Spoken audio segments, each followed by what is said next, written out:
आपके mobile screen पे दिखने वाला यह पक्षी कोई आम पक्षी नहीं, बल्कि दक्षिण अमेरिका एवं मध्य अमेरिका के उष्णकटिबंधीय जंगलों में पाए जाने वाला पोटो पक्षी है।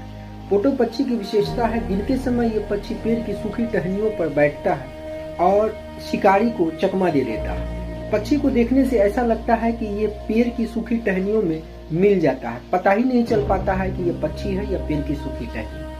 दक्षिण अमेरिका और मध्य अमेरिका में इस पक्षी को घोस्ट बर्ड या शैडो बर्ड के नाम से भी जानते हैं, क्योंकि इसकी आवाज बहुत ही डरावनी होती है। जानकारी अगर पसंद आए तो लाइक करें, शेयर करें।